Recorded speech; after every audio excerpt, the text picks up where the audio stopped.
Ils veulent des chips.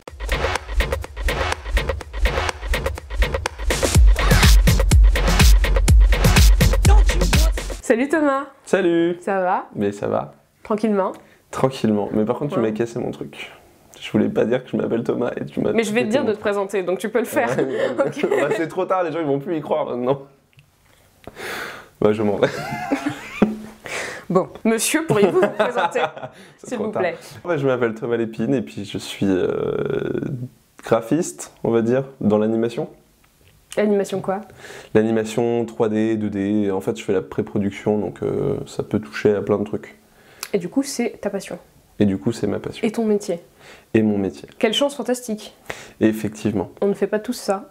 Et oui. N'est-ce pas? Je vais essayer de répondre que par des monosyllabes maintenant. Ça va être très très chiant. Ah, ça va être bien. T'es contente de m'avoir invité. Ah, super. Du coup, on va parler d'animation aujourd'hui. Oui. Est-ce que tu peux m'expliquer un peu en quoi qu'est-ce que ça consiste? Parce que pour moi, l'animation, ça peut dire plein de choses. En gros, l'animation 3D surtout, c'est un travail à la chaîne. Donc en gros, on va avoir d'abord les gens qui vont concevoir l'idée du truc. Ensuite, tu as ceux qui vont commencer à faire le storyboard. Donc là, on commence à parler de pré-production. Le storyboard, c'est quoi? Storyboard, en gros, pour, genre, très vulgairement, c'est un peu de la BD, quoi. C'est des gens qui vont juste dessiner case par case les plans, en fait. Un scénario, quoi. Ouais, ils vont illustrer le scénario. Donc c'est extrêmement créatif parce que c'est ces mecs-là qui vont souvent choisir les premières idées d'angle de caméra, de mise en scène, ce genre de choses. Les blockings des personnages, où ils se situent par rapport à la caméra, comment ils vont interagir, tout ça. Et de là, on descend, ces gens-là passent leur travail à quelqu'un d'autre, qui va passer le travail à quelqu'un d'autre, donc c'est vraiment un système de travail à la chaîne. Et moi, du coup, ma partie de ce travail-là, c'est de passer en couleur les dessins qui ont été faits des décors. D'accord. Donc aujourd'hui, c'est ce que je fais. Après, je peux faire plein de trucs différents, mais aujourd'hui, c'est ce que je fais. En gros, j'ai Brice, mon bon pote, qui va faire des petits dessins de décors. Et moi je vais faire du coloriage et j'essaie de pas dépasser. D'accord, très bien. Et t'en es arrivé comment à ce métier? J'en suis arrivé comme... La longue ou la version longue ou la version courte? C'est comme tu veux. Celle qui te paraît la plus pertinente. La version courte, j'ai fait une école et les gens ils ont fait ah, on t'embauche. Et la version longue, c'est j'ai toujours dessiné et je savais jamais vraiment quoi en faire. Je pensais même pas en faire quelque chose. Jusqu'au jour où j'ai une pote, au moment où j'ai dû choisir les études supérieures, où j'ai dû un peu me décider sur ce que j'allais faire. Et j'ai une pote qui m'avait dit, comment elle avait dit ça? Elle m'avait fait innocemment, mais sinon l'animation, le jeu vidéo, ça doit être rigolo parce que tes dessins ils prennent vie. Et là j'ai fait, ah, mais c'est vrai! Et j'ai vu qu'il y avait des écoles qui faisaient les deux. Et c'est un peu ouais, c'est quand même mes deux passions, l'animation, le jeu vidéo. Donc j'ai embrayé sur cette école qui a fait que par la suite. Ok, on peut parler de ton école un peu, Ouais. Non mais juste le nom quoi. Ouais, c'est l'ISA. Ok. L'Institut supérieur des arts appliqués. D'accord. Et du coup tu disais que tu dessinais avant. Ouais. C'est arrivé comment cette passion pour le dessin? Toujours. Tu t'es jamais posé de question en fait? De toute façon, tous ceux qui sont généralement... T'as des gens qui vont s'intéresser au dessin tardivement, mais souvent ces gens-là ils vont pas en faire une passion. Ils vont pas en faire un métier, ils vont pas le creuser autant, quoi.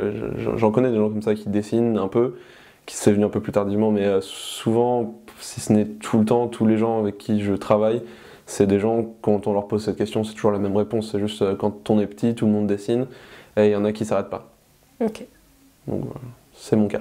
Et je voulais aussi te demander, par rapport au fait que tu fasses un métier artistique, comment ça se passe dans la vraie vie de faire un métier artistique avec, genre dans la société dans laquelle on vit, en France, à Paris, machin Est-ce que tu as des difficultés? Est-ce que... Ça dépend ce que tu entends par là, en termes de comment je m'en sors financièrement et comment l'État nous voit, tout ça, c'est pas la joie. Socialement, comment les gens me voient, c'est plutôt cool. Ouais, ça c'est cool. Bon, en fait, ça fait son petit effet en soirée, quoi.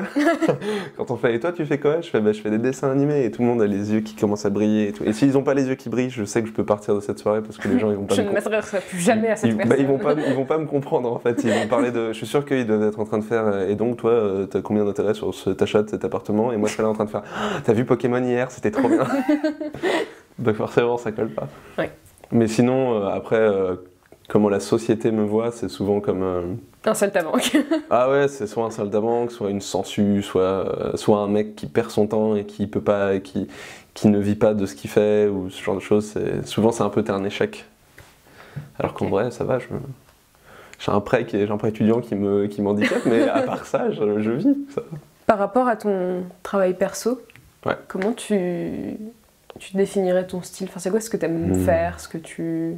C'est quoi ce que j'aime faire? Waouh, c'est super vaste. En plus, je pense que beaucoup d'artistes, ils vont avoir leur style très défini, mais il y en a qui vont l'avoir très tôt, il y en a qui vont l'avoir très tard. Et moi, j'aime bien toucher à plein de trucs différents. J'aime bien faire du cartoon, et puis après faire un truc réaliste, faire un truc uniquement en peinture, et puis la fois d'après utiliser de la photo, faire des triches. Ça dépend beaucoup du moment, quoi. Et ces derniers temps, je suis assez fixé sur quelque chose que j'aime bien.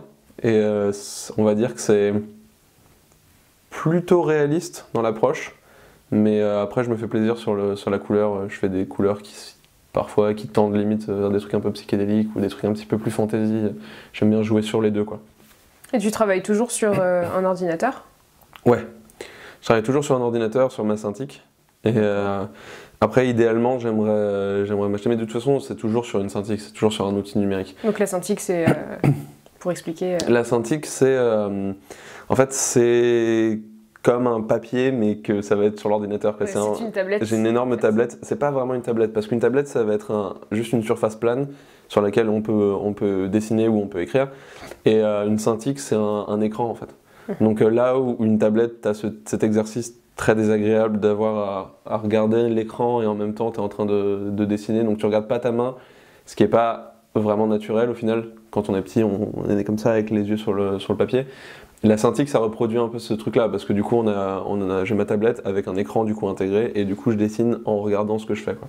Okay. Donc il y a quand même une différence. C'est pour ça que je déteste les tablettes et que j'aime bien la Cintiq. Donc ouais, principalement ordinateur.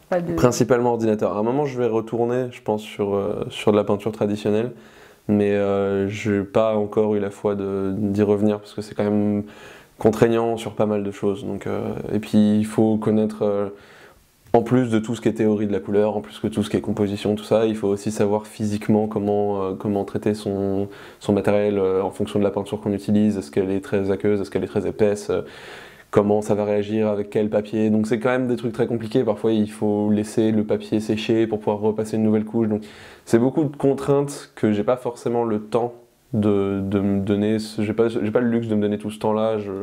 J'ai pas suffisamment de temps en dehors de mon travail numérique pour faire ça, quoi. D'accord. Mais un jour. Un jour? Bah oui. Mais j'ai très envie d'en refaire un jour. Trop bien. Je me demandais, quand tu as décidé d'emprunter une voie artistique, est-ce que tes parents ont eu une réaction particulière ou pas? Non. Non? Ils s'en foutaient? En fait, mes parents, ils m'ont élevé avec un truc en tête qui était, il va faire ses propres choix et on va le laisser les faire. Et comme eux, ils sont très, on les laisse faire leurs choix, c'est resté. Et de la même manière, ils n'ont jamais jugé mes choix, quoi. C'est toujours, je leur ai dit, j'ai envie de dessiner. Et puis de toute façon, depuis que j'avais 6 ans, je leur disais, plus tard, je serai peintre. Donc ils ont eu un peu le temps, je pense, de voir venir le truc. De s'y mettre, ouais, genre, d'accepter tout ça. Est-ce que tu peux me parler de quelques projets sur lesquels tu as pu bosser, enfin, de type de... Ouais, bien sûr. Encore une fois, tu veux la version longue ou la version courte? Parce que j'ai bossé allez, la version longue, c'est parti. Au début, forcément, tu passes par de la pub. Malheureusement, c'est un peu le jeu. Donc j'ai fait pas mal de pubs, j'ai fait Prince de Lu, c'était l'enfer, Prince de Lu. J'ai fait Coco Pops, j'ai fait des trucs pour des céréales. Qui passaient à la télé. Des trucs qui passaient à la télé, parfois c'était des pubs un peu plus funky, genre Prince de Lu, c'était un peu plus rigolo parce que c'était un truc cross-média, donc c'était sur internet, ça prenait une forme de court-métrage, donc c'était un peu plus marrant. Mais donc voilà, au début tu commences par ça, tu fais un peu tes preuves, et ensuite on va te dire, bah du coup viens travailler sur ce court-métrage, ou ce moyen-métrage, ou cette série. Et donc j'ai fait mon chemin comme ça, je me suis retrouvé à travailler sur une série de Piggytail, qui s'appelle Piggytail Pigs at Works, et c'est sur la licence, comment ça s'appelle déjà? Angry Birds. Sur la licence Angry Birds, donc ça c'était plutôt rigolo. Et donc j'ai fait mon chemin sur les séries après, j'ai travaillé sur Kaelou, qui est une petite série très marrante qui passait sur Canal+, maintenant je crois que c'est sur Télétoon. Et ensuite, j'ai fait mon petit contact, enfin mon petit réseau de contacts dans cette boîte-là qui s'appelait Cube. C'est ceux qui m'ont embauché au début. Et de là, les gens que j'ai rencontrés ont commencé à aller dans d'autres boîtes et ils m'ont contacté depuis les autres boîtes. Donc je me suis mis à aller dans des boîtes parfois moins bien et parfois mieux du coup. Et j'ai fait, enfin mieux, on va dire plus grande quoi. C'est juste que, bref, pas forcément mieux, surtout plus grande. Et moi je cherche des projets surtout plus ambitieux en termes de moyens. C'est ce qui m'intéresse le plus. Et donc je me suis retrouvé à travailler sur un long métrage indépendant franco-américain qui s'appelle Stubby. D'ailleurs le nom entier c'est Sergent Stubby quelque chose, Hero quelque chose. De toute façon ce film, j'ai pas envie de cracher sur les trucs que j'ai fait, mais ce film est compliqué. Mais bon, j'ai travaillé sur ce film là avec des gens fabuleux. Il y avait une super équipe et dans une boîte qui s'appelle Micros Animation, et à Micros du coup ils m'ont réembauché pour travailler sur Astérix 2, donc Astérix le secret de la potion magique, avec Alexandre Astier et Louis Oh mon Clichy. Dieu. Il a dit les mots magiques. J'ai dit Alexandre Astier. Voilà, Je vois quelqu'un dit Alexandre Astier, je fais oh mon Dieu. c'était déjà arrivé que les gens ils disent Alexandre Astier ici. Absolument. En fait, Pas tu du cherches tout, même pas. tous les gens que tu fais venir, tu les spots, est-ce qu'ils vont dire Alexandre Astier à un moment? Non, mais même dans la rue, j'entends Alexandre Astier. Eh ben écoute, c'était la première fois que je travaillais dans un projet où quand le patron passait, tout le monde devenait fou quoi. Tout qui crame, tu sais. Ah bah non, mais c'était plus des trucs à base de, parce qu'il est quand même très, c'est quand même très expéditif avec lui quoi. Il passait peut-être 2 fois par semaine. Il restait enfermé pendant peut-être 4 heures avec le co-directeur, le co-réalisateur du film. Louis Clichy, qui est d'ailleurs tristement tout le monde retient Alexandre Astier, mais Louis Clichy c'est un très grand, il est vraiment fort. Et donc ils travaillaient tous ensemble, et puis ensuite on le voyait de temps en temps sortir avec un téléphone à la main parce qu'il travaille sur Kaamelott. Il travaille dans le plus grand secret, il travaille sur Kaamelott le film, et donc il était tout le temps au téléphone, machin, et donc on le croisait de temps en temps dans les couloirs. Et donc de temps en temps j'avais le droit à mes collègues, ou moi-même d'ailleurs, on revenait, on fait, je l'ai croisé. En train de se rouler par terre et tout. Ouais, j'avais eu un collègue qui avait fait un design d'un petit... En fait, c'était un objet important dans l'histoire. Donc c'est un truc qui touchait un petit peu Alexandre Astier, parce qu'il voulait quand même savoir à quoi ça allait ressembler cet objet-là. Et donc j'ai un pote qui est fan absolu d'Alexandre Astier, qui son design allait être montré à Alexandre Astier. Alexandre Astier allait avoir des feedbacks sur un design à lui. Oh. Et donc il était complètement fou et il me faisait Dieu va voir mon design. Et il me faisait il va trouver ça tellement beau, il va vouloir m'adopter, je vais devenir son fils. C'était bonne ambiance, c'était rigolo. Du coup, après Astérix, il y a eu d'autres trucs ou pas? Depuis Astérix, non. J'ai terminé Astérix mois de novembre. Je me suis donné 1 ou 2 mois pour souffler. Et là, ces derniers temps, j'ai repris le travail personnel. Donc je travaille beaucoup, mais sur mes trucs. Et je vais peut-être reprendre un petit peu sur Astérix. Apparemment, ils ont encore besoin de moi. Mais non. Sinon, ces derniers temps, je prends mon temps pour moi. Je reprendrai un peu plus les recherches le mois prochain, je pense. Et ça se passe comment en fait? T'es en freelance ou je suis intermittent du spectacle. Merveilleux statut. Ah, merveilleux statut. Tu peux expliquer un petit peu pour les gens qui ne connaissent pas? En gros, c'est un statut qui est très très très très chiant parce que déjà, t'es à part dans la société, t'as le reste de l'humanité et il y a toi, intermittent du spectacle. Genre, à chaque fois que je dois remplir le moindre papier administratif, c'est un challenge. C'est le parcours du combattant parce que je ne rentre pas dans les cases en fait. À la limite, tu peux mettre employé quand il y a marqué salarié, ce genre de choses, mais c'est pas toujours le cas et des fois c'est un peu plus précis. Et le problème, c'est qu'il n'y a rien qui va coller à ce que moi je fais. Dans les faits, c'est travailler dans un métier où on va avoir besoin de toi le temps d'un projet et à partir du moment où le projet est bouclé, c'est fini. Donc tu te retrouves sans rien. Donc c'est un métier où par la nature même du métier, tu vas te retrouver d'un seul coup à avoir du travail et être dans une situation parfois confortable et d'un seul coup tu n'as plus rien. Donc c'est ce qui fait que beaucoup de gens nous pointent du doigt, genre hey, c'est un truc qui a trop d'avantages parce que du coup c'est un moyen d'accéder au chômage plus facilement en fait. Parce que là où le chômage il faut travailler un certain nombre de...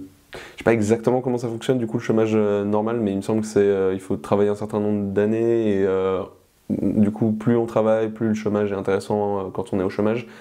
Nous c'est un peu différent parce qu'il nous faut 507 heures et une fois les 507 heures de travail faits, on peut demander à être intermittent.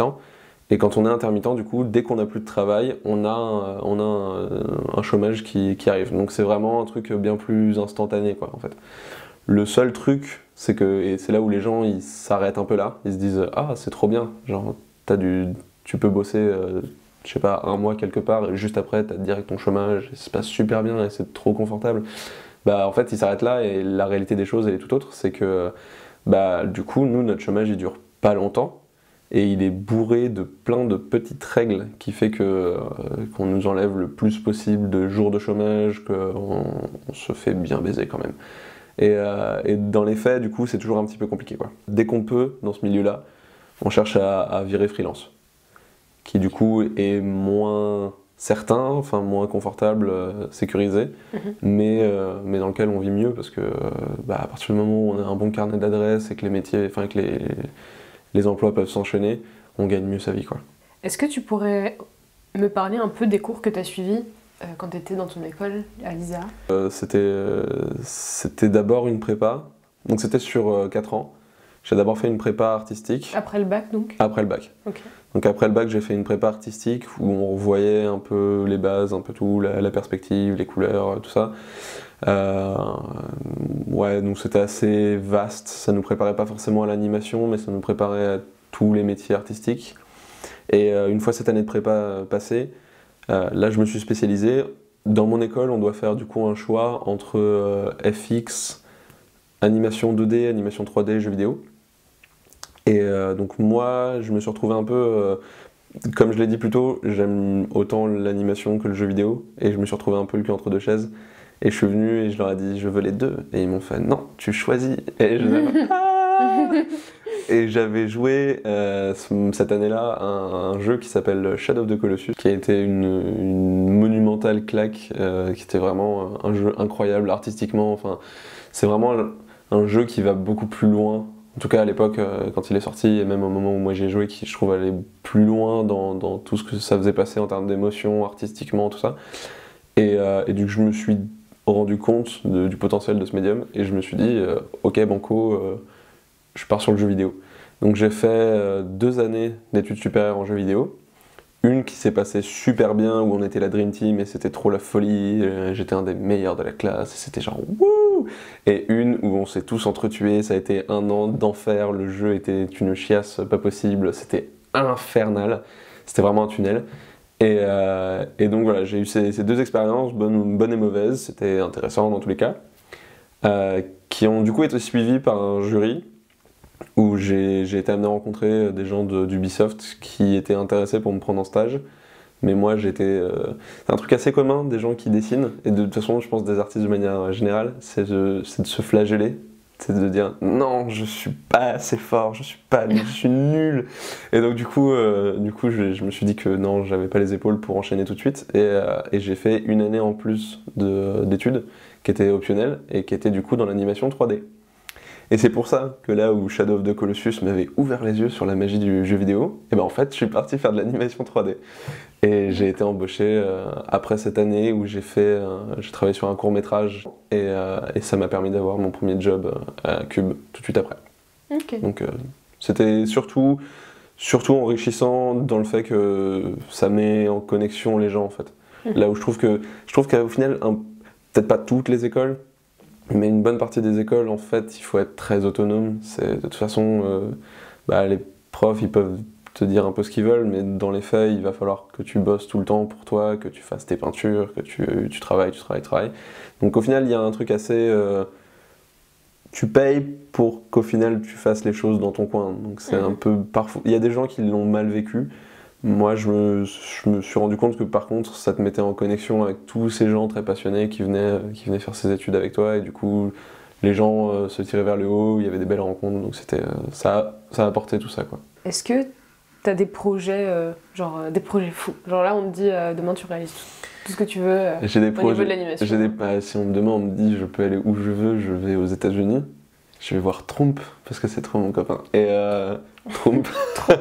Je vais voir Trump parce que c'est trop mon copain. Non, en vrai, ça aurait été trop bien qu'il soit pas élu parce que j'aurais été un peu plus tenté d'y aller. Mais non, ouais, idéalement, c'est pas super original, mais ce serait Pixar ou Disney, quoi.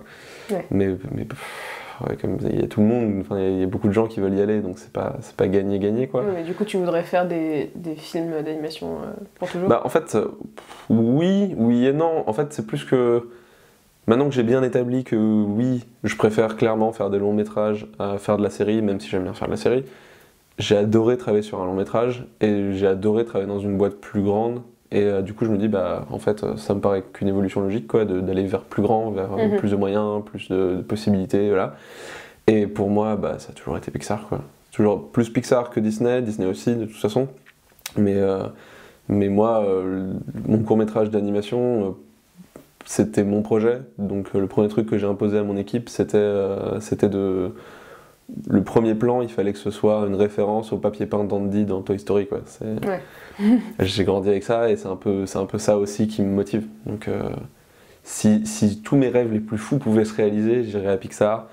Et je pense que de là, je changerais ensuite mes rêves. Genre, je pense que je resterais peut-être un temps et ensuite je me dirais peut-être que justement c'est peut-être le moment d'aller vers le jeu vidéo ou vers le cinéma ou j'en sais rien. Mais je pense que ouais, dans un premier temps, si j'atteins Pixar, j'ai gagné quoi. J'ai gagné dans la catégorie animation. Après on verra.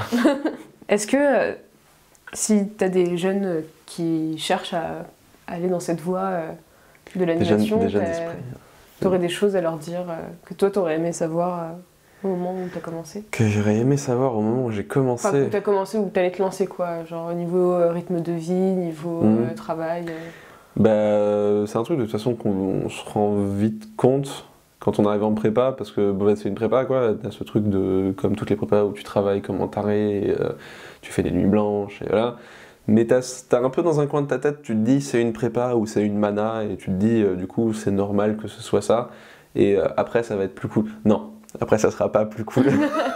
C'est un milieu tellement compétitif que bah, quand tu reviens de tes 8-9 heures de travail dans la journée, tu rentres chez toi et idéalement, si t'as la force, si t'as la foi, faut travailler, il faut continuer à travailler sur ces projets à soi, il faut essayer d'avancer ça. Parce que sinon on se retrouve vite... Là moi j'ai passé 1 an du coup à Micros à travailler sur les films et en fait bah, j'ai rien à montrer quoi. Parce que les films ne sont pas sortis et j'ai pas le droit de le mettre sur internet. Donc je suis un peu... Il faut que je travaille sur des trucs si je veux nourrir internet, si je veux essayer de me faire une place aussi sur internet et me faire un peu connaître. Donc ça force à avoir un rythme de vie qui est un petit peu compliqué. Il y a des moments où je sature, il y a des moments où comme après Astérix où j'ai tout envoyé chier et j'ai pris une pause. Mais là par exemple en ce moment je carbure entre 8 et 14 heures de travail par jour. Et habituellement dans le milieu on dit si tu travailles 8 heures par jour tu vas avoir du travail. Mais si tu veux les meilleurs jobs, il faut travailler 14 heures par jour. Et il y a des mecs qui travaillent dans le métro, il y a des mecs qui travaillent tout le temps, genre pendant les transports ils travaillent, ils rentrent chez eux, ils dorment à peine. Je pense que ça c'est le plus important à savoir, quoi. Il faut être super passionné quoi. Donc c'est pas toujours facile, mais c'est hyper gratifiant. À partir du moment où on a cette passion, c'est hyper gratifiant. Moi mes meilleures journées c'est quand j'ai fait 14 heures quoi. Est-ce que tu es fier de ce que tu as accompli quoi? Tu passes par plein de phases différentes. Le matin tu te réveilles et tu galères à rentrer dedans. Une fois que tu as rentré dedans, ça se passe bien, tu tapes toujours cette petite phase où tu n'arrives plus à faire ce que tu veux, et là tu t'énerves, moi je pète tout chez moi, là, je suis pas content.